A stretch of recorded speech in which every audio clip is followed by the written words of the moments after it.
Vous faites bien de nous suivre sur Congo Buzz Télévision, la chaîne de la Nouvelle République. Vous êtes très nombreux à devoir nous suivre. Merci et bienvenue à ce nouveau numéro de votre émission. Vous tous qui nous suivez en République démocratique du Congo, sur toute l'étendue du territoire, même ceux qui sont coffrés, qui vivent des situations calamiteuses, que le Seigneur vous assiste. Et je crois, je prie pour vous que bientôt et très bientôt que votre situation sera améliorée.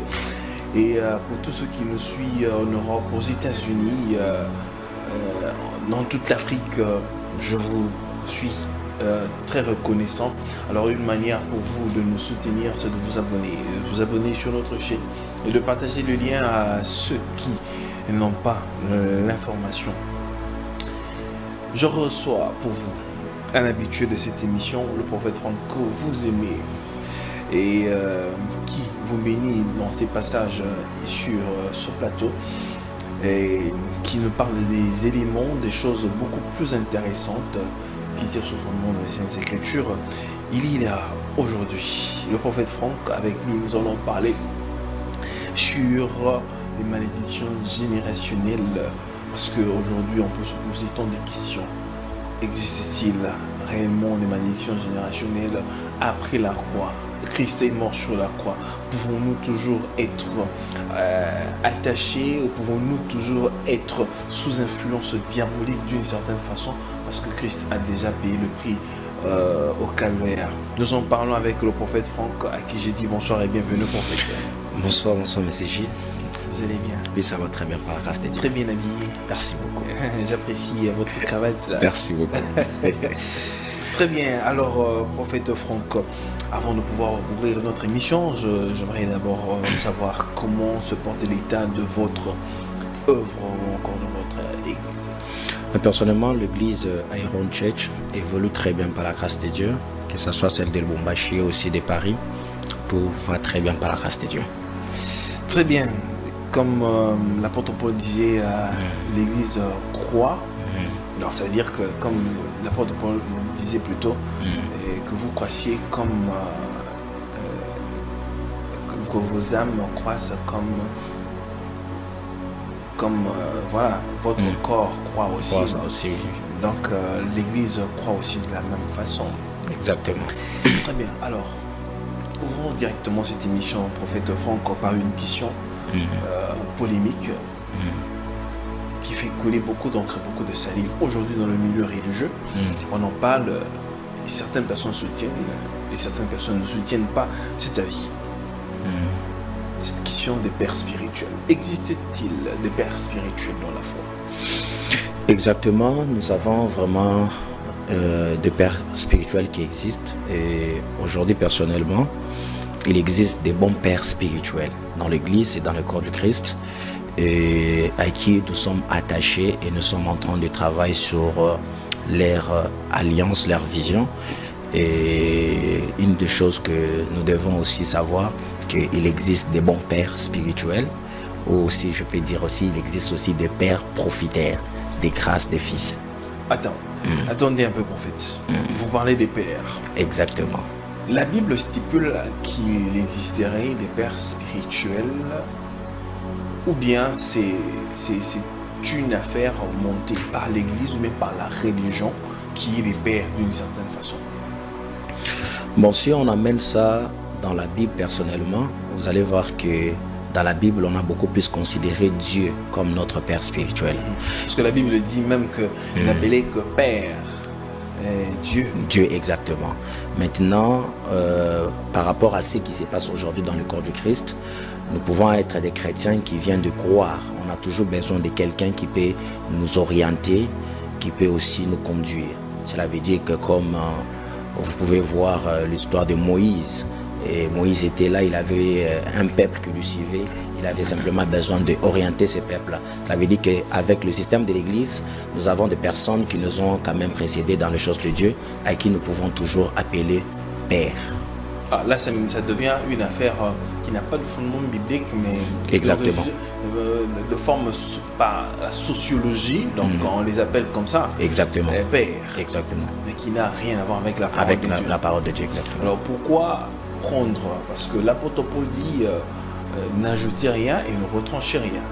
Quand on amène dans des choses spirituelles, je dirais, un élément qui n'a pas de fondement dans la Bible, n'estimez-vous pas que c'est rajouter quelque chose qui n'existe pas dans la parole de Dieu? Bon, je pense que l'apôtre Paul, il a été inspiré par l'Esprit de Dieu. Et je pense que même dans ces mêmes temps ici, il y a aussi des hommes de Dieu qui peuvent aussi être inspirés par l'Esprit de Dieu.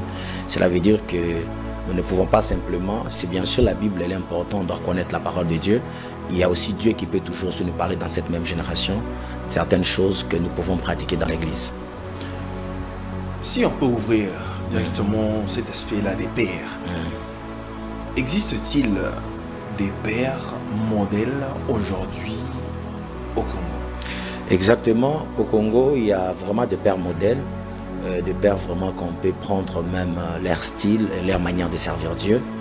Il existe beaucoup de pères modèles, peut-être si on commence à citer, on pourra aller même au-delà, mais il existe beaucoup de pères modèles qui fait même la fierté de la vie chrétienne. Là, vous allez parler des pères qui ont commencé et qui ont failli après, ou bien des pères de ces personnalités-là, religieuses, qui ont commencé l'œuvre du Seigneur et sont restés pérennes, attachés dans la foi, qui n'ont pas franchi d'un seul iota. Bon, là, je parle de père au fait parce que, mais je peux toutefois dire que l'œuvre de Dieu n'est pas facile. L'œuvre de Dieu, moi, j'ai souvent l'habitude de dire que nous sommes comme sur un champ de bataille. Cela veut dire qu'il y aura toujours des coups. Et un père, c'est vraiment quelqu'un qui peut avoir beaucoup de coups. Il y a certains coups qui peuvent le toucher, il peut tomber et puis encore, il peut se relever. Comme la Bible dit, mon serviteur tombera cette fois. Cela veut dire que un père, c'est un modèle. Un père peut aussi tomber et se relever. Parce que c'est quelqu'un qui est devant nous. Nous, on est juste derrière lui. Tous les combats de l'Église, les combats de certains pays, ça peut toutefois l'affecter. Cela veut dire que... Vous estimez que vous dites qu'un père, c'est un modèle. Exactement. C'est quelqu'un qui montre la voie. La voie, c'est exactement. Quelqu'un qui inspire à d'autres la marche du Seigneur. J'ai tendance à dire que la personne la plus spirituelle dans l'Église, d'abord, c'est le pasteur. Exactement. Parce que c'est lui-là qui détient les âmes du Seigneur ou bien des ébréus entre ses mains. Les âmes. Mais si par exemple vous dites qu'un père qui est un visionnaire, c'est lui qui montre la voie, peut tomber, vivre d'une certaine façon, ça laisse un peu à désirer en fait. Bon non, Monsieur Jules, nous sommes sur la terre et vous allez voir et prendre même l'exemple de beaucoup de pères qu'on connaît, que je chante même d'épargner leur nom. Dans la marche chrétienne, c'est qu'on oublie, on s'est dit que le Père, il est Dieu, mais il n'est pas Dieu. C'est aussi un homme. Parce que quand on parle de l'homme de Dieu, en tout d'abord, c'est un homme. Cela veut dire qu'il peut aussi avoir des faiblesses. Et cet homme peut aussi avoir des coups qui lui dépassent, qui peut aussi lui mettre à terre. Et la plupart, peut-être si on regarde beaucoup de nos pères, ils ont toujours un témoignage avec Dieu. Il y a des moments où le diable tellement l'a donné un coup, mais malgré que peut-être il n'a pas parlé ça publiquement, mais il est resté avec un témoignage. Cela veut dire que pour être un père, tu dois passer par toutes ces étapes-là. Des étapes où tu as traversé vraiment des moments bizarres, des moments durs avec Dieu et aussi avec le diable. Et c'est ce qui te rend fort. Et c'est en ce moment que lorsque un père devient vraiment père, c'est quelqu'un qui a traversé vraiment des choses très horribles dans son passé. Maintenant, il est arrivé dans une dimension où il a vaincu maintenant la chose en question et il nous donne maintenant certaines expériences pour éviter certaines choses avec le diable. Là, je suis tout à fait d'accord avec vous parce que ce sont des moments de désert ou encore des moments de formation. Exactement. Je vais citer, par exemple, prenons plaisir. Serait-il un père modèle aujourd'hui pour la nouvelle génération? Le prophète Denis Lacy, toute sa vie, c'est tout un enseignement. Et je pense que c'est l'un des hommes de Dieu que Dieu a beaucoup utilisé dans le passé. Parce que moi, je suis né, j'ai trouvé déjà que papa Denis Lacy, il a fait des exploits avec Dieu. Il a fait des stades, il a fait des grandes choses, il a guéri des gens. C'est vraiment un homme qui a travaillé avec Dieu. Et cet homme de Dieu-là, malgré qu'il peut avoir des choses qui peuvent se passer bizarrement dans sa vie, il reste toujours un père. Parce il reste un père, mais pas un modèle. Il reste un père, mais pas un modèle. Bon, je ne peux pas dire pas un modèle, par contre, mais je pense que même dans sa manière de faire des choses, regardez, il y a beaucoup de prophéties que cet homme a données, que beaucoup de prophètes qu'on respecte, qu'on croit à leur Dieu, ils n'ont jamais donné ce genre de prophéties. Cela veut dire qu'il reste toujours un père, malgré ses erreurs. On ne peut pas toujours prendre le mauvais côté de cet homme, on doit aussi prendre le mauvais. Vous allez être d'accord avec moi que la Bible dit que les dons et les appels sont sans repentir, sont sans repentance. Ça veut dire que vous pouvez avoir un don authentique des dieux, mais ne pas être vrai.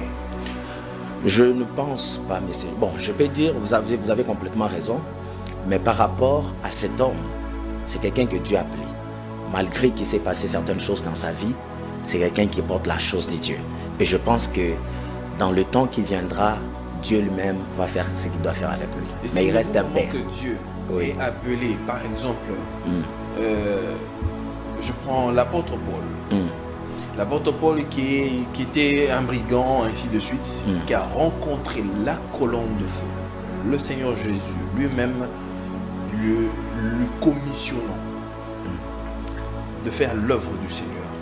Et après, l'apôtre Paul se détourne de la voie et voilà, commence à vivre en deçà de ce qu'il devrait normalement vivre. À ce moment, vous allez dire que bon, il reste toujours un vrai serviteur de Dieu, un vrai apôtre, un vrai prophète. Regarde les Saintes Écritures, qu'allez-vous dire? Oui. Bon, par rapport à ça, M. Gilles, moi je pense que en tout, il a l'appel, il a la grâce, il porte la chose de Dieu. De la même manière qu'il aura toujours des mauvais côtés et certaines faiblesses. Cela veut dire que non, en tant que nous, enfants de Dieu, nous n'allons pas prendre seulement ces mauvais côtés-là. Parce qu'il est un homme qui porte la grâce de Dieu. Et ça peut arriver que l'homme tombe dans certaines choses. Le diable porte la grâce de Dieu. Le diable ne porte pas la grâce de Dieu. Non, parce que jusqu'au jour d'aujourd'hui, si Dieu veut mettre terme au diable, il mettrait terme. Oui, le diable doit exister pour que le monde soit vraiment, ils allaient vraiment monde. Parce que sans le diable, il bénéficie aussi de la grâce de Dieu. Il bénéficie, bon, je vais dire comme ça, mais donc il reste vraiment un homme de Dieu, mais il y a des choses qu'on peut prendre et ce qu'on ne peut pas prendre chez lui. Prenons l'évangéliste Kiziamine Kibila. Reste-t-il un père modèle aujourd'hui pour la nouvelle génération? Personnellement, cet homme de Dieu va rester toujours un père. Je ne suis pas trop, non. Pour moi, je ne pense pas. Dieu ne m'a pas vraiment donné le don de juger. Et par rapport à ce que j'ai vu Dieu faire avec lui. Prophète Franck, c'est comme si vous êtes en train d'hésiter. Non. Il y a cette phrase qu'on dit souvent, mais jugez point. Exactement. Jugez point pour que vous ne soyez pas jugés. Mais en réalité, ce n'est pas l'homme qui juge. Qui juge exactement. C'est la Bible, la parole de Dieu qui juge au moyen des Écritures. C'est-à-dire de brandir les Écritures et de confronter à la vie de cet homme des dieux-là. Exactement. C'est comme la parole de Dieu aujourd'hui, le Urim Tumim, qui nous juge à nous. Nous brandissons juste les Écritures pour faire. Exactement. Exactement. Alors aujourd'hui, au regard de la parole de Dieu, l'évangéliste Kiziamine Kibila n'est pas un modèle. Il reste un père, mais pas un modèle pour la génération actuelle. Bon, je ne peux pas dire pas un modèle. Est-ce que vous savez que aussi que cet homme de Dieu, dans le passé, Dieu a fait aussi des grandes choses avec lui? Mais avoir fait des grandes choses, vous savez, mais c'est juste, je vais prendre une petite exemple. Je vais prendre une petite exemple. Vous savez, la grâce de Dieu, elle est comment? La grâce de Dieu peut être quand je prends le téléphone ici et je le mets en haut et quand je laisse, ça prend du temps pour que ça arrive jusqu'à là où il y a le temps. Ça veut dire que pendant que le téléphone est en haut, jusqu'au point que ça se dépose, il y a un temps que l'homme est Dieu. Cela veut dire que l'homme peut peut-être travailler avec Dieu pour un certain temps. Dieu travaille avec lui. Mais il arrivera un temps où Dieu va se calmer. Il dit que mon serviteur repose-toi. Maintenant, il y a certains hommes de Dieu qui entrent maintenant par une atmosphère qui n'est pas bonne, qui se laissent faire, ou commencent à dire ce qu'il ne faut pas dire. Mais je pense qu'un père, on ne le juge pas. Peu importe l'erreur qu'il a. un père, on le sécurise. Parce que l'onction d'un ex-oint est plus dangereux.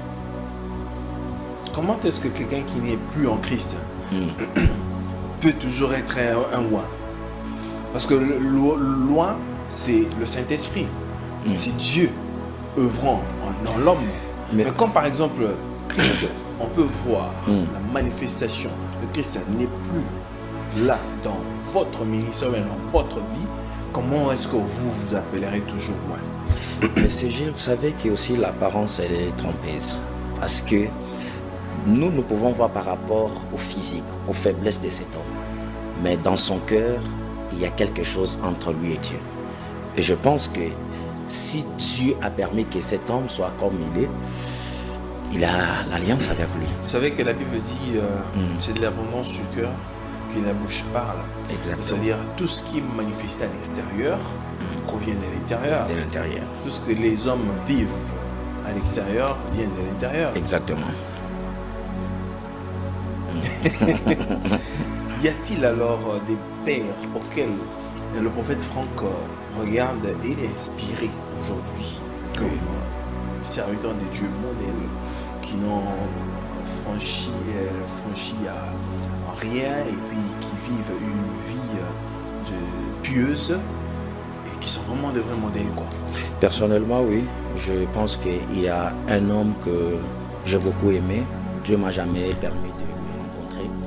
C'est le pasteur Moïse Mbia. Et quand je regarde la manière qu'il a travaillé avec Dieu, De façon Moïse Mbia. exactement, le pasteur Moïse Mbia, si vous regardez la manière que cet homme a travaillé avec Dieu, que ce soit les attaques qu'il a eues dans son passé, mais aujourd'hui cet homme, il est toujours fort. Et sa vie m'a toujours enseigné beaucoup. Parce que c'est parmi un homme de Dieu que Dieu a donné un cœur sincère. Je l'ai jamais. Bon enseignant. Un bon enseignant, exactement. C'est une personne qui a vraiment un cœur d'un enfant de Dieu. Et vous allez comprendre que ces genres des hommes de Dieu, ils sont rares dans la République démocratique du Congo. Pourquoi? Parce que qui s'est pardonné facilement. Qui s'est pardonné facilement. Qui s'est réconcilié si facilement. Exactement. Et vous allez pas voir, vous allez même regarder, moi j'ai souvent l'habitude de regarder cet homme de Dieu, même dans sa manière de s'habiller, il est trop simple. Et vous allez voir que cet homme, c'est un homme qui a un cœur de Dieu. Un homme qui a la paix, peu importe le combat. Maintenant, ces genre des hommes de Dieu, même si on l'attaque, même si on le combat par des hommes, il est impossible que le diable puisse le mettre à terre parce que c'est Dieu qui l'a établi. Et je pense que c'est un père modèle que nous, les enfants de Dieu, nous devons prendre comme un modèle. Hormis par rapport aux éléments dans son ministère, vous trouvez que son ministère est assez convaincant? Exactement. Je pense que puissant, vraiment. Moi, une des choses que j'ai beaucoup regardé, même la vie de cet homme de Dieu nous enseigne sa propre vie. Mais c'est Gilles, si vous regardez aujourd'hui, moi j'ai passé par ce qu'on appelle des critiques. J'ai été critiqué par beaucoup de choses dans ma vie et je connais ce qui se passe. Tu peux dormir comme ça et le matin tu apprends qu'on t'insulte à la télé. Tu dors le matin, tu apprends que non, il y a quelqu'un qui a fait l'émission sous ton nom. Cela veut dire que si on voit un homme de Dieu comme lui résister à ces histoires-là, vaincre tous ces combats-là, c'est vraiment un modèle. C'est vraiment un modèle à suivre et aussi... Quelqu'un qui peut vraiment, qui inspire et qui peut continuer à inspirer la nouvelle génération. La nouvelle génération. Et je pense que dans le temps qui viendra, Dieu fera des grandes choses encore plus que ça. Et moi-même, quand je priais vraiment pour lui, parce que j'ai demandé à Dieu que Dieu l'accorde, que 2026, que cet homme de Dieu se marie. C'était ça ma prière par rapport à lui. Et je pense que l'année 2026, l'homme de Dieu va se marier à une très belle femme. Mais je pense que le mariage ne sera pas ici. Ce sera en Europe. Certaines personnes estiment que, on dirait, la notoriété qu'a le pasteur Moïse Mbia, c'est parce qu'il est encore célibataire.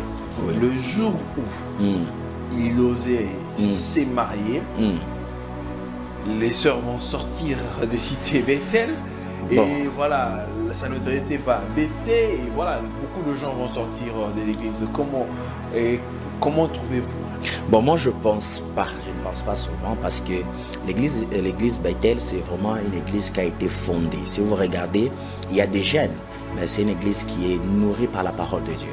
Et je pense que si le pasteur Moïse Mbia se marie, ça sera vraiment fadeux. cela veut dire que l'église sera encore plus remplie. Ah, l'église sera remplie. Remplie encore, vous savez oui. qu'il y a la majeure partie des sœurs qui sont là, leurs yeux sont braqués. Et sur Ça, c'est...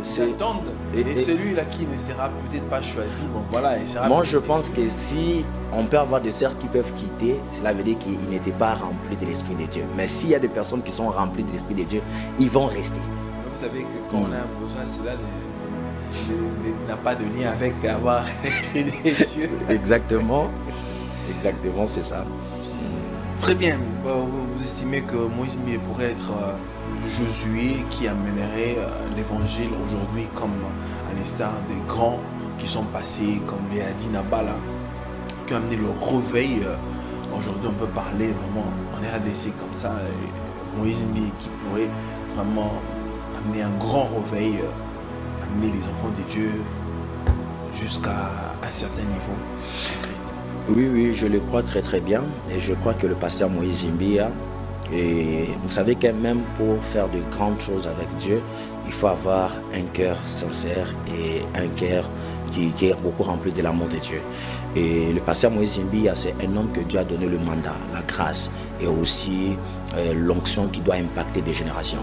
Et personnellement, je peux aussi dire que ce que le pasteur Moïse Mbié a fait, juste là, il n'a pas encore fait peut-être ce que Dieu il avait encore promis.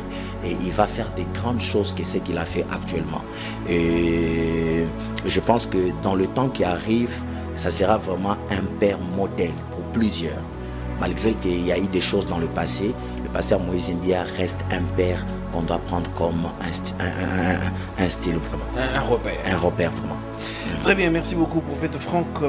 Alors, ouvrons cette émission parce que nous parlons d'une malédiction générationnelle. J'aimerais d'abord que vous puissiez nous définir c'est quoi une malédiction. Alors, la malédiction, c'est une parole où on souhaite du mal à quelqu'un. La malédiction. Et maintenant ici, quand on parle de la malédiction générationnelle, elle est définie comme une parole, elle est définie comme une malédiction cachée dans le couloir du temps. Et c'est par là qu'on parle de la malédiction générationnelle. Une malédiction cachée dans le couloir du temps. Dans le couloir du temps. Exactement. Parce que quand vous dites que une malédiction cachée dans le couloir du temps, oui. Vous en tant que pasteur, prophète d'une grande communauté, à l'expérience que vous avez dans le Seigneur, avez-vous déjà remarqué dans la vie de vos brebis des situations répétitives, des situations pareilles, des malédictions générationnelles? Exactement. Pas simplement même vers mes brebis, c'est quelque chose qui a commencé même dans la Bible. Et vous allez comprendre que la fois dernière, je vous avais même parlé d'histoire de Judas.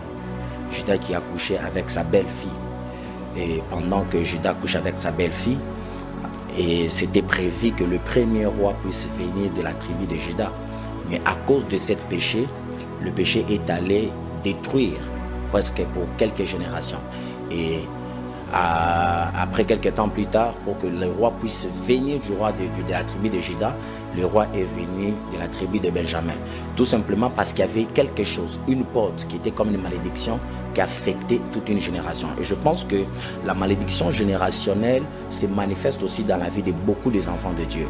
Personnellement, nous sommes nés dans des familles où vous allez regarder que nos propres pères, il y a certaines familles où vous allez trouver l'abomination dans la famille, où les grand frère a couché avec sa sœur propre. Le petit frère a couché avec sa cousine. Ce sont ces éléments pareils qui portent une malédiction dans toute une famille. Et vous allez comprendre qu'à cause de ça, ça peut prendre même du temps. Quelqu'un peut même dire que non, ma vie évolue, mais dans le temps plus tard, vous allez comprendre que cette personne vit sous une malédiction générationnelle qui lui réclame même dans son avenir. C'est par là qu'on constate qu'aujourd'hui, la malédiction générationnelle nous concerne, nous tous, enfants de Dieu. Comment reconnaître qu'une personne, voilà, quelqu'un qui vit, parce que vous venez de le dire tout à l'heure là, quelqu'un peut vivre, voilà, aisément sa vie, mais ne connaît pas. Peut-être qu'il est sous une certaine malédiction. Alors comment reconnaître qu'on est sous une malédiction générationnelle? Reconnaître dans sa vie par rapport à certains signes que telle chose montre je suis lié par une malédiction générationnelle. La première des choses, la malédiction générationnelle, c'est le premier des signes que vous allez constater dans la vie des enfants de Dieu. Vous allez voir des blocages, que ce soit des blocages dans le domaine du mariage, que ce soit le blocage dans le domaine financier. Pourquoi? Parce que la malédiction générationnelle, lorsque ça commence à affecter la vie d'un enfant de Dieu, vous allez voir que toute votre vie sera toujours une vie où vous forcez les choses, ou une vie où vous êtes en train de vous battre pour certaines choses que les gens ne se battent jamais. Vous pouvez voir une personne. Moi, personnellement, je suis allé à l'ambassade de l'Égypte pour prendre le visa. Là où même, on ne refuse jamais des visas des gens. Mais toi, quand tu pars, on te refuse le visa. Cela veut dire que vous allez voir qu'il y a une personne dans votre famille qui a déjà maudit le domaine peut-être de voyage. Cela veut dire que personne ne devait quitter dans la famille. Vous tous, vous devez mourir au Congo. Et vous allez constater par rapport aussi, c'est par rapport au blocage que les enfants de Dieu vivent dans leur vie. Parce que vous parlez des malédictions générationnelles, tout fait compte. Quelles sont les causes qui provoquent que l'on soit pris sous malédiction, bien qu'on soit sous la malédiction générationnelle? La première des choses, c'est le sang et aussi l'atmosphère. Pourquoi? Parce que vous allez constater que lorsque la malédiction générationnelle, ça peut peut-être commencer avec mon grand-père. Cela veut dire que mon grand-père, il a pris son temps de maudire la famille parce qu'il est dans les choses. Il a pris le temps de sacrifier la famille parce que il est dans les choses louches. Comment sacrifier ou bien comment maudire la famille? Je vais vous donner l'exemple, M. Gilles, comme moi dans ma famille en question. Moi, je suis Moulouba, mais mon grand-père, il était trop mystique. Cela veut dire que quand il avait tous ses enfants, vous savez, là, au Baloba, il y a ce qu'on appelle les Nzoloaba qui est chez les cérémonies et tout. Mais mon grand-père avait tout maudit, toute la famille de mon père. Cela veut dire que tous ses enfants. Il a dit que non, mes propres enfants, s'ils ne respectent pas mes principes, voilà ce qui doivent arriver. Vous n'allez jamais aller loin, vous n'allez jamais évoluer. Et ce sont des paroles prononcées. Et après quelques temps, je posais des questions à mon père. Mon père m'a dit, mais il y avait mon papa qui avait l'habitude parce qu'il ne voulait pas qu'on puisse parler avec ses frères, ses cousins. Il avait dit, lorsque mes enfants vont aller parler avec mes frères, voici ce qui va vous arriver. Et dans le temps passé, on a commencé à constater que chaque année, on enterrait des gens dans la famille, du côté des papas. Et personnellement, je constatais que la mort touchait chaque année, on peut peut-être enterrer 2 personnes. Chaque année, on cherchait d'où vient la mort. Et pendant qu'on prie, le Seigneur nous révèle que la mort vient de votre grand-père qui avait déjà annoncé des paroles. Et des paroles qui sont maintenant comme une malédiction générationnelle. Et qui a fait en sorte que même malgré que lui n'existait pas, les paroles sont restées. Et ce que les paroles-là a fait des effets jusqu'au point que tous mes tantes et mes oncles, ils sont partis. Nous sommes restés que les enfants. C'est par là que Dieu nous a révélé qu'il y a un problème de la malédiction générationnelle où vous devez vous déconnecter.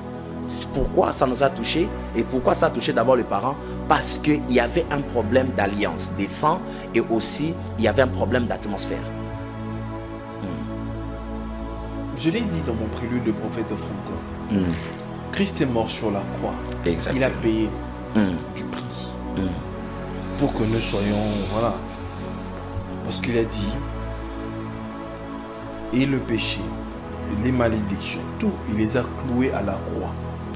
Dès lors que nous croyons au Seigneur Jésus-Christ, je ne parle pas comme un récital, comme on le fait dans les églises. Je suis spirituel. Dès lors qu'on a cru au Seigneur Jésus-Christ, qu'on confesse le Seigneur dans sa vie, et qu'on est passé par la croix, comme l'apôtre Paul a vu la colonne de feu, c'est la voix de tout enfant de Dieu. Pouvons-nous parler toujours des malédictions générationnelles qui s'attachent à notre vie d'une certaine façon, en fait, Franck? Oui, monsieur Gilles, je reviens encore pour répondre à cette question. Jésus est mort pour nos péchés. Il est mort pour que nous puissions encore avoir sa vie. Mais personnellement, croire en Jésus-Christ, ça ne suffit pas. Croire en Jésus, ça ne suffit pas. Pourquoi? Quelqu'un va me dire que moi je crois en Jésus, mais il est en train de vivre sur un problème de la pauvreté grave. Si vous dites que croire en Jésus ne suffit pas, ça veut dire que celui-là n'a pas cru pleinement en Jésus. Exactement. Ou bien on fait de Jésus un moins puissant. Mais c'est Gilles, combien de pasteurs qui ont cru en Jésus et qui se disent non, moi je crois. Parce que croire en Jésus, c'est accepter d'abord Jésus. Mais j'accepte, il y a un travail que je dois maintenant mêler sur ma vie. Jésus ne viendra jamais faire tout pour certaines personnes. Les enfants de Dieu pensent que lorsqu'on croit directement, on accepte Jésus comme Seigneur et Sauveur, tout change. J'ai l'argent, ça ne se passe pas comme ça. J'accepte Jésus, je suis sur la terre, je dois me battre pour que je vis comme Jésus. Ce n'est pas que j'accepte Jésus, je ne regarde pas en arrière. Il y avait certains liens qui peuvent me réclamer, il y a certaines lois qui peuvent me réclamer. Même Esther, que vous regardez même dans le livre de Esther, Esther dit malgré la loi j'entrerai. Mais quand Esther elle est entrée, elle est arrivée au point d'aller s'incliner devant le roi. Cela veut dire qu'on peut accepter Jésus. Il y a toute une vie qu'on doit aussi vivre pour que la vie du Christ reste en nous. La Bible dit que les choses anciennes sont passées. Voilà, les choses nouvelles, on devient nouveau en Christ. Mais comment est-ce que le pauvre anciennes peuvent toujours s'attacher à nos vies? Mais c'est Gilles, comment est-ce que le pauvre Lazare, il connaissait Jésus, il croyait en Jésus, mais il était pauvre? Ouais, mais cela veut dire que croire en Jésus, ça ne suffit pas. Je crois en Jésus, je l'accepte, c'est mon cœur. C'est l'affaire de mon cœur et Dieu. Je l'accepte et je commence maintenant à travailler parce que sous la terre, il y a beaucoup de choses, même Dieu connaît. Vous regardez que même dans l'historique biblique, vous allez voir qu'il y avait des anges qu'on les a envoyés sous la terre pour venir sauver l'humanité. Mais quand ils sont allés voir des femmes, ils sont tombés. Ils sont tombés. Il fallait que maintenant Jésus puisse, avant que Jésus puisse venir. Tout simplement que vivre sur la terre, c'est pas facile. Sur la terre, il y a beaucoup de réalités. J'accepte Jésus. Je dois maintenant vivre comme Jésus pour que la vie du Christ puisse être en moi. Ce n'est pas que j'accepte Jésus et que je suis en train de vivre sur certaines choses qui ne sont pas bonnes. Là, je n'ai pas encore accepté Jésus. Mais prophète, croire au Seigneur Jésus-Christ ou accepter le Seigneur Jésus-Christ ne vous exonère pas de vivre une vie pleinement. Voilà, c'est comme vous vivez dans le paradis. Est-ce que vous donnez l'exemple de... Mais nous sommes sous la terre. Oui. Cela veut dire que, je vous avais parlé la fois dernière que lorsque Dieu a créé le ciel et la terre, il a donné la terre aux hommes. Dieu n'habite pas sur la terre, ou Jésus n'est pas sur la terre. Jésus est dans le ciel. Dieu a donné la demeure aux hommes. Il a donné la terre aux hommes. Cela veut dire que quand Dieu donnait la terre aux hommes, un homme sur la terre doit avoir la capacité de dominer et de prendre le pouvoir sur ce que Dieu a créé. Mais si on remarque maintenant que ce que Dieu a créé pour l'homme, c'est ce qui domine maintenant l'homme, il y a un problème. J'aime ce que vous dites. Si j'étais à l'église, j'allais dire avance prophète. Mais vous avez donné un exemple du père Lazare, pauvre Lazare. Vous dites que le pauvre Lazare, quand c'est Jésus-Christ, il était pauvre. Oui. Qu'est-ce qui fait qu'il est resté toujours pauvre, mais qui croyait au Seigneur Jésus-Christ? Ça veut dire quoi? Il était lié par des malédictions, par des liens familiaux ou comment? Le problème avec le pauvre Lazare, vous allez comprendre, si vous pouvez me permettre, de lire quelque chose, si vous pouvez me permettre.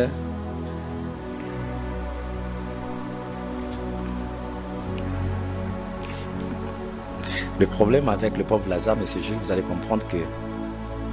Ok. Ici, je disais ceci, M. Gilles. Ok, excuse. Lazare est allé au ciel, mais sur la terre, il n'a pas vécu la gloire de Dieu. Tout simplement, par rapport à sa destinée sur terre, qu'un enfant de Dieu, il dépendait de ses pains et de manger et de sa table. Pourquoi Lazare, qui est l'image du Christ, vit une vie qui n'a pas envie de suivre comme un enfant de Dieu? Tout simplement, Lazare, quand vous regardez l'histoire des pauvres Lazare, lui, c'était comme quelque chose que Dieu l'avait déjà prévu. Cela veut dire que c'est Dieu qui savait que cet homme, toute sa vie doit rester comme ça. Il doit être un modèle. Cela veut dire que Comme la fois dernière, vous m'avez posé la question par rapport à Paul qui avait un problème de santé. Cela veut dire que le pauvre Lazare, sa pauvreté ne venait pas par rapport aux esprits. Sa pauvreté ne venait pas par rapport aux liens. C'est un style que Dieu l'avait donné pour qu'on puisse savoir que même dans la pauvreté, on peut servir Dieu. Prophète Franck, question directe. Okay. Comment distinguer une malédiction spirituelle d'un traumatisme? Parce qu'on parle des malédictions générationnelles. Comment faire ce distinguo entre une malédiction spirituelle et un traumatisme, par exemple? Alors, premièrement, une malédiction spirituelle, ça peut être une malédiction qu'une personne peut être aujourd'hui dans le monde spirituel. Vous allez voir une personne, quand on veut lui maudire, on doit utiliser la parole. On peut prendre des photos, on peut prendre des choses et on commence à faire des cérémonies pour maudire quelqu'un. Et cette malédiction spirituelle aura des effets aussi sur le plan spirituel et aussi sur le plan physique. Maintenant, une personne qui est traumatisée par rapport à certaines conditions de vie, il est fatigué. Parce qu'il y a d'autres personnes, pour être traumatisé, il faut comprendre certaines réalités que tu es en train de vivre. Peut-être quelqu'un, il est fatigué de la vie, il a marre, il force certaines choses, il ne sait pas comment s'en sortir, au point qu'il est devenu traumatisé. Et je pense que lui là, il n'a pas un problème de la malédiction, il doit simplement savoir comment il doit prier, comment il doit chercher, parce que la Bible dit chercher, vous allez trouver. Ça veut dire qu'il doit savoir comment il doit sortir dans cela, soit appeler un homme de Dieu et prier pour lui, et ça peut l'aider pour sortir dans ça. Mais une personne qui est sous une malédiction spirituelle, c'est une malédiction qui a des effets très bizarres. Ça peut affecter la vie d'un enfant de Dieu d'une manière physique ou d'une manière spirituelle. Donc c'est par là, les effets là, vous pouvez voir une personne qui peut peut-être aller même loin, comme je vous avais parlé la fois dernière, il peut même être aux États-Unis, mais il vit sous une malédiction générationnelle. Je connais l'histoire, mais c'est juste de l'un de mes fidèles. Quand il était encore ici en RDC, il a eu à frapper son père. Il a frappé son père. Et son papa a dit, comme toi tu m'as touché, un jour tu verras ce que tes enfants, ce qui arrivera à tes enfants. Cet homme, 20 ans ou peut-être 15 ans plus tard, il s'est marié. Et vous savez, quand il s'est marié, la première des choses est que son premier enfant, il a eu un problème de tête, comme on appelle les enfants mongols. Maintenant, quand il venait avec l'enfant à l'église, on essayait de prier pour savoir le problème ici, ça vient d'où. Et vous allez comprendre que l'acte qu'il avait fait et la parole de son père qui avait parlé, il n'a pas simplement parlé, il y avait certaines choses qu'il a fait sur le plan spirituel et qui a eu des effets 20 ans plus tard. Ça l'a touché. Ça, c'est une malédiction spirituelle qui peut prendre du temps pour aller agir même dans le 10 ans. Plus tard, ça revient. Et c'est par là qu'on priait. Dieu m'a révélé que le problème en question, c'est lui qui est responsable de tout ça. C'est son propre père qui avait parlé. Pourquoi? Parce qu'il y avait une cause. Parce que même la malédiction, pour que ça puisse toucher certaines personnes, il faut qu'une cause soit établie. Parce que la malédiction sans cause, ça ne peut pas avoir des effets sur la vie des enfants de Dieu. Ça, c'est quelque chose qu'on doit aussi souligner. Parce que même dans Deutéronome, la Bible est en train de dire que comment maudirais-je celui que Dieu n'a point maudit?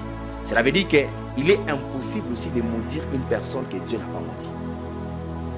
Donc ça veut dire que, en quelque sorte, vous me rejoignez pour dire que ceux qui sont en Christ, ceux qui sont cachés sous le sang du Seigneur Jésus-Christ, la aucune malédiction ne peut les atteindre. Ceux qui sont en ordre avec Christ, ça je peux le dire, oui. Ceux qui sont en ordre avec Christ. Parce que vous allez comprendre que même dans l'histoire de Balak et Balaam, quand on appelle le prophète pour qu'il maudit le peuple de Dieu, le prophète répond qu'il est impossible de maudire le peuple qui sont bénis de Dieu. Cela veut dire qu'un enfant de Dieu qui respecte la parole de Dieu, qui marche dans la parole de Dieu, dans la vérité, il ne peut pas vivre sous la malédiction. Mais un enfant de Dieu qui est en train de un pied dedans, un pied dehors, la malédiction peut le toucher. La malédiction peut le toucher. Alors, la malédiction générationnelle est-elle automatique ou elle dépend de la manière d'une personne, de vivre d'une personne à une autre? Je pense que ce n'est pas automatique. Ça dépend de la manière où la personne a vécu dans son passé. Mais prophète, au début, vous avez commencé par dire que c'est soit lié par le sang, soit par... Il y a maintenant cette dimension, ça dépend aussi de certaines dimensions. Parce qu'il y a d'autres personnes, la malédiction est dans le sang. Mais à d'autres personnes, c'est toi-même, tu peux te provoquer une malédiction par ton propre chemin. Vous voyez un homme, comme je vous avais dit, il croise une dame aujourd'hui. Tu dragues cette dame.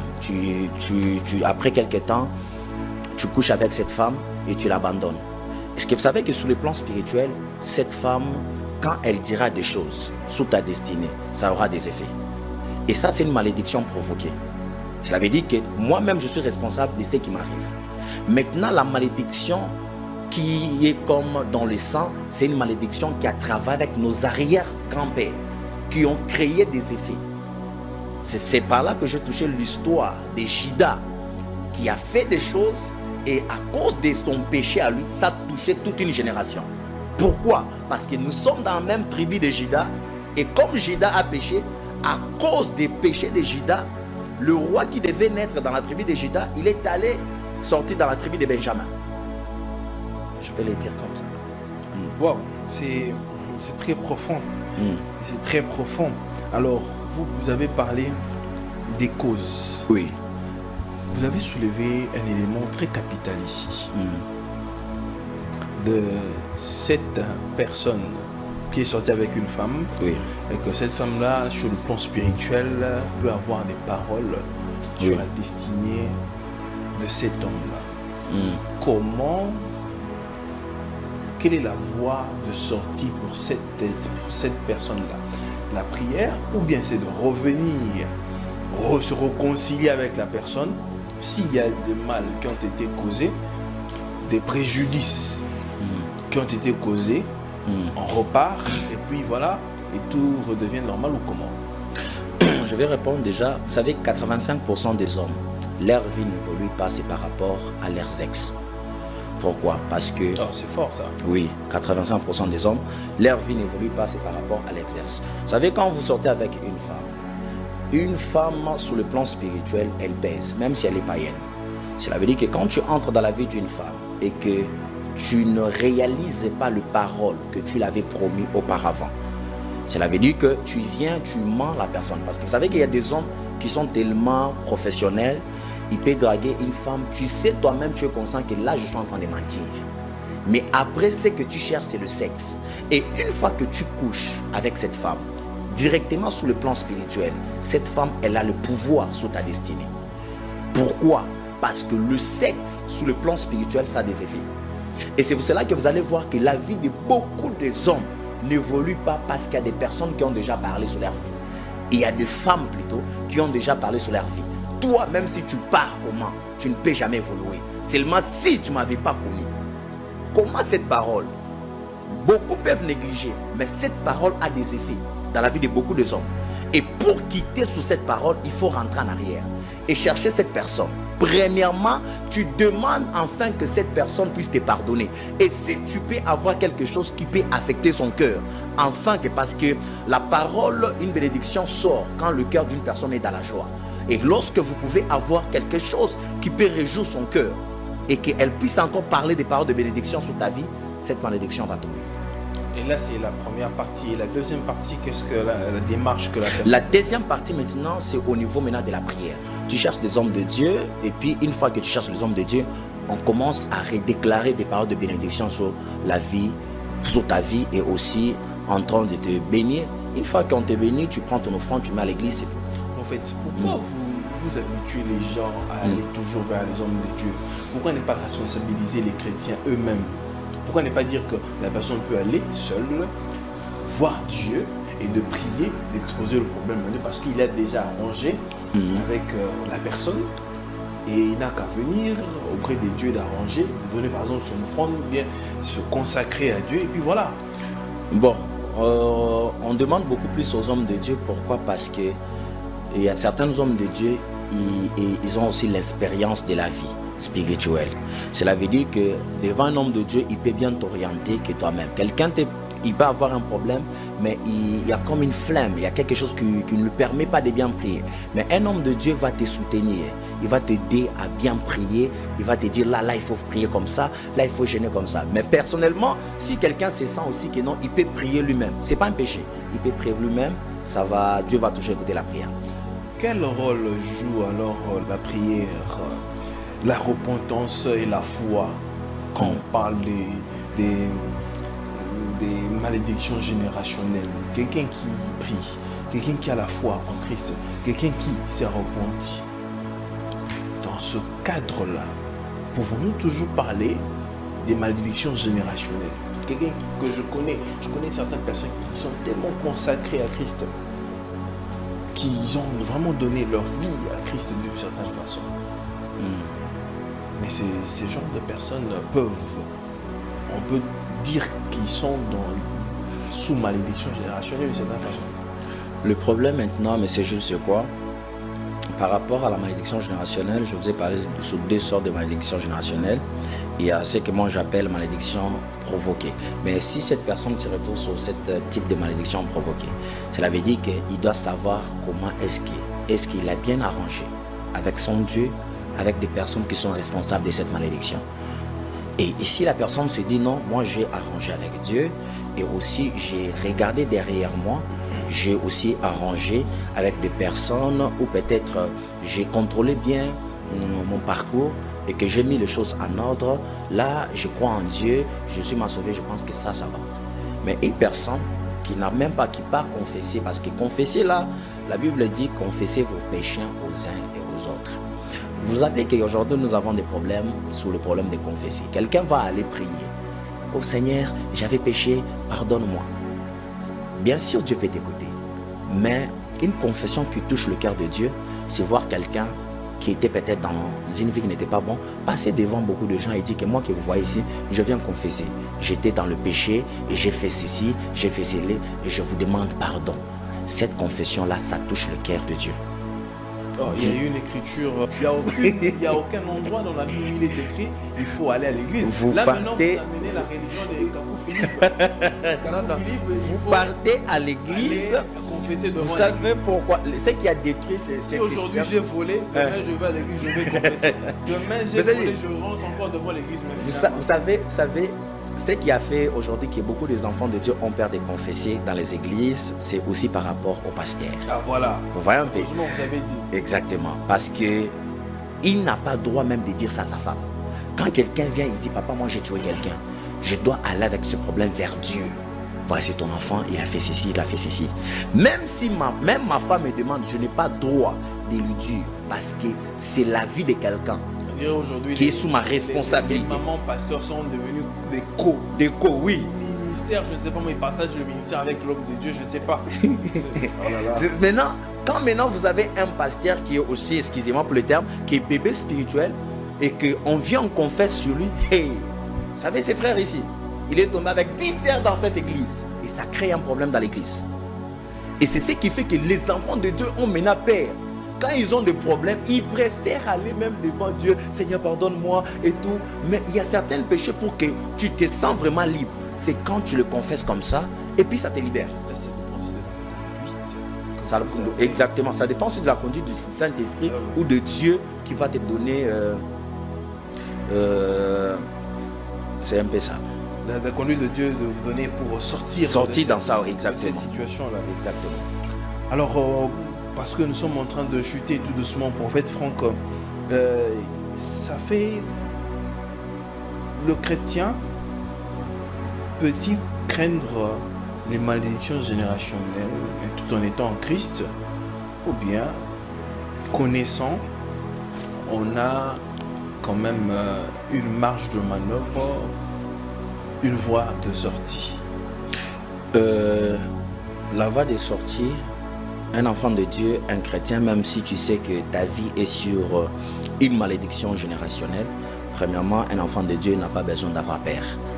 La première des choses, c'est prendre l'autorité sur cette malédiction, savoir c'est quel domaine de ta vie qui n'évolue pas, quel domaine de ta vie qui est beaucoup plus combattu, quel domaine de ta vie qui est beaucoup plus compliqué. Parce qu'il y a d'autres personnes, leur malédiction affecte même la stérilité, c'est le mariage, c'est peut-être le domaine du travail. C'est beaucoup de choses où quelqu'un est en train de vivre, mais elle n'arrive pas à comprendre. Mais si elle regarde en arrière, c'est la même chose que même sa mère avait vécu, son grand-père avait vécu, sa tante avait vécu. Elle aussi, elle se retrouve sur cette même loi, elle est en train de vivre sur cela. Maintenant, la chose à faire, c'est de prier. Et la prière, ou quand quelqu'un qui prie et qui bâtit aussi des offrandes dans son église, des autels dans son église, et qui cherche aussi un oint qui peut reparler de paroles de bénédiction sur sa destinée. Moi, je pense que ça, c'est une voie de sortie. Parce que moi, j'étais aussi sur cette malédiction. Le Seigneur m'a délivré. Oh, vous faisiez aussi partie. Exactement. J'étais victime de ça et le Seigneur m'a délivré. C'est par là que... Comment vous avez su que vous étiez pris sous malédiction? Vous étiez sous malédiction? La première des choses, c'est depuis 2020-2021, où je constatais que ma vie était tellement compliquée. Moi-même, je n'arrivais pas à comprendre tout le domaine de ma vie. Je venais en peine de perdre ma mère, après mon père, après mon grand frère, il est parti et les choses ont changé dans ma vie. C'est le domaine où certaines personnes avaient la possibilité d'aller entrer facilement. Pour moi, c'était compliqué. Mais c'est juste, moi, j'ai eu des combats même dans le domaine du passeport. Ça veut dire que tu pars dans le centre de capture pour qu'on te capture pour le passeport. Les gens viennent, ils mettent leurs empreintes. Mais quand moi je nais, ça ne passe pas. Là, et on appelle quelqu'un d'autre. Exactement. On appelle quelqu'un d'autre. On dit non, toi d'abord, mets-toi là-bas. On appelle quelqu'un d'autre, on le capture, ça passe. Moi, quand je viens, on met comme ça ne passe pas. La dame me dit, monsieur, sortez dehors, allez-y prier. J'ai dit, Seigneur, qu'est-ce qu'il ne va pas? Et après, j'ai compris qu'il y avait une loi qu'on avait déjà dit que personne ne doit voyager dans cette famille. Il fallait d'abord que je commence à regarder les gens qui ont déjà voyagé, peut-être même s'ils ne sont pas des gens de ma famille, et je commence à s'aimer dans leur vie.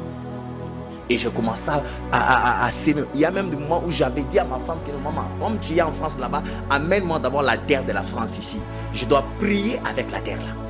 Voilà un peu. Donc j'avais constaté que j'avais beaucoup de choses, mais une fois le Seigneur me dit, le problème c'est quoi? Le problème ce n'est pas le gens qui te combat, il y a une malédiction dans ta vie, tu dois prier. Et je me rappelle, j'étais à Lubumbashi, je suis entré en retraite à Lubumbashi pendant une semaine, en train de prier pour que Dieu délivre ma vie. Et ça m'a pris de 2021 en 2022, j'ai vu la délivrance de Dieu. Et c'est par là que toutes les choses matérielles, physiques, ça s'est débloqué dans ma vie. Et c'est par là que le prophète Franck est devenu prophète. Ça c'est un parcours peut-être, si Dieu nous fait grâce et nous garde, comme le dit l'apôtre Paul, on fera une émission parcours sur repères. Exactement. Parce qu'il y a à boire et à manger, il y a beaucoup d'éléments, oui, et que ça pourrait profiter à beaucoup de gens. Prophète Franck, un mot, une phrase pour ceux qui le suivent. Aujourd'hui, mardi, nous sommes mardi 3 juin plutôt. Pour tous ceux qui nous suivent en ce moment. Je peux dire aux enfants de Dieu, premièrement, prenez courage. Nous traversons une période très difficile. Il y a des gens qui se sentent seuls, il y a des gens qui passent par des périodes très difficiles. Vous êtes partout où Dieu vous a promis des choses et les choses, ça ne s'est pas encore réalisé. Je vous demande de prendre courage et attendre le temps de Dieu, et le Seigneur va vous visiter. Croyez en Dieu, même si les choses n'évoluent pas. Prenez courage, priez. Un jour, vous allez vivre la main de Dieu et le Seigneur va vous visiter. Mais prophète Franck, beaucoup de gens me dérangent, me demandent, le prophète Franck a eu une œuvre à Paris et puis à Lubumbashi, et nous qui sommes ici, qui voulons bénéficier de son ministère, comment on peut venir communier, écouter la parole de Dieu? Personnellement, je pense que nous avons déjà la vision de commencer l'église ici à Kinshasa. Vous savez que l'œuvre de Dieu, ce n'est pas toujours la prière, il nous faut des partenaires aussi financiers. Vous savez que on peut dire que la vie chrétienne, c'est seulement prier, mais je pense que même pour commencer l'œuvre, il nous faut une salle, il nous faut les instruments, il nous faut toutes ces choses-là. La vision, elle est déjà là. Donc, nous prions que Dieu nous aide à bien organiser les choses, parce que moi, Dieu ne m'a pas donné une vision de commencer dans une maison, et on doit faire les choses bien dans les temps de Dieu. Donc, nous sommes en train de travailler sur ça et que si eux aussi, ils ont un cœur de nous soutenir financièrement pour que cette œuvre commence déjà à Kinshasa, nous serons là, nous allons commencer l'œuvre. Merci beaucoup, prophète Franck Commet. Je ne voudrais pas être dérangé parce que je suis souvent dérangé. Ah, on a besoin du contact du prophète. Oui. Voilà. Si vous pouvez, vous sentez, peut-être les gens voudront vous contacter. Oui. Mais pour un problème ou un autre, parce que vous êtes un homme de Dieu, les gens sont tellement malades, les gens ont des préoccupations, les gens ont des problèmes qui veulent rencontrer l'homme de Dieu. Pour un problème quelconque, je ne sais pas s'il y a un numéro de contact que vous pouvez donner. Je peux avoir mon deuxième téléphone, oui. Non, attends. Il y a un numéro WhatsApp qui est disponible ici, que je vais donner. Pour toutes ces personnes qui nous suivent. C'est le 089 63 28 622. C'est le 089 63 28 622.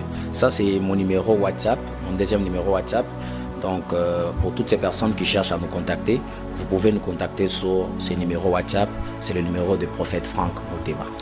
Merci beaucoup, prophète Franck, pour les éclaircissements ou encore nous avoir parlé de ce sujet.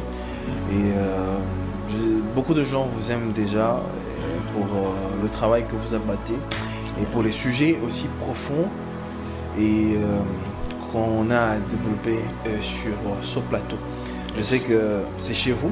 Exactement. Et à tout moment que vous vous sentez et que vous sentez conduit par le Seigneur pour apporter un message, apporter la parole de Dieu aux enfants de Dieu, vous êtes toujours le bienvenu.